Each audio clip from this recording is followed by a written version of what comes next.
Round of 16 মিশরের বিপক্ষে আর্জেন্টিনার অবিশ্বাস্য জয়কে কেন্দ্র করে ফুটবল দুনিয়ায় চলছে তুমুল বিতর্ক। সমালোচনা ও অভিযোগে জর্জরিত বিশ্বকাপ নিয়ন্ত্রক সংস্থা ফিফা একের পর এক প্রশ্নের মুখে এবার রেফারিং বিতর্ক নিয়ে ব্যাখ্যা দিতে বাধ্য হলো সংস্থাটি। বিস্তারিত ডেস্ক রিপোর্টে। পিয়ের লুইজি কোলিনা নামটা শুনলেই মুখটা হয়তো চোখের সামনে ভেসে ওঠে। মুন্ডিত মস্তক, নীল চোখের শীতল দৃষ্টি, হাতে বাঁশি। International federation of football history and স্ট্যাটিস্টিক্সের বিবেচনায় টানা 6 বার বিশ্বের সেরা রেফারি কোলিনা এখন সাবেক। তাই মাঠে তাকে আর বাঁশি বাজাতে দেখা যায় না। বর্তমানে ফিফার প্রধান রেফারিং কর্মকর্তা হিসেবে দায়িত্ব পালন করছেন ৬৬ বছর বয়সী কোলিনা। বিশ্বকাপ চলাকালে ফিফাকে সাক্ষাৎকার দিয়েছেন এই ইতালিয়ান বোদ্ধা।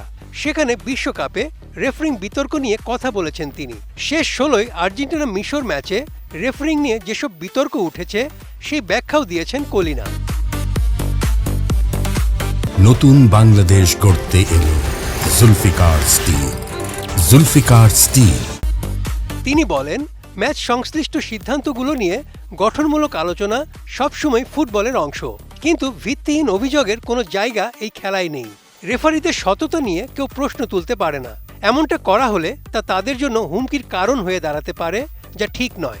খেলোয়াড় এবং কোচদের মতো তারাও সবসময় নিজেদের সেরাটা দেওয়ার চেষ্টা করেন। কেউ দাবি করতে পারবে না যে ফিফার রেফারিং কারো দ্বারা প্রভাবিত হতে পারে, এমনকি ফিফা সভাপতি দ্বারাও নয়।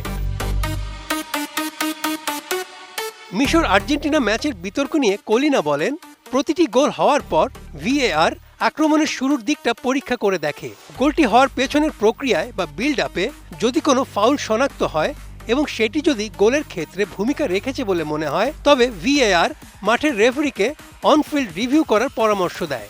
ফাউলের ঘটনাটি গোলপোস্ট থেকে কত দূরত্বে ঘটেছে বা ঘটনার কতক্ষণ পর গোল হয়েছে সেটির কোনো নির্দিষ্ট সময় বা দূরত্বের সীমা নেই। আর্জেন্টিনা মিশর ম্যাচে দেখা গেছে মিশরের মারওয়ান আত্তিয়া স্পষ্টভাবেই আর্জেন্টিনার লিসান্দ্রো মার্তিনেজের পায়ে পাড়া দিয়েছিলেন।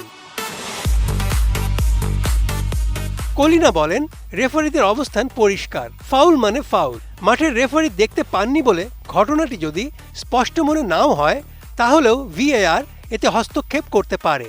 পাশাপাশি কোনো ডিফেন্ডার যদি আগে বলের নিয়ন্ত্রণ নেন এবং এরপর প্রতিপক্ষের সঙ্গে স্বাভাবিক কোনো শারীরিক সংঘর্ষ হয়, তবে সেটিকে ফাউল ধরা হয় না।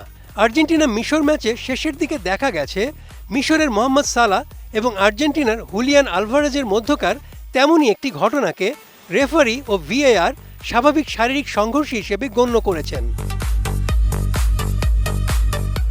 কিছু কিছু সিদ্ধান্তের ক্ষেত্রে ব্যক্তিগত দৃষ্টিভঙ্গি বা ব্যাখ্যার সুযোগ সবসময়ই থাকবে।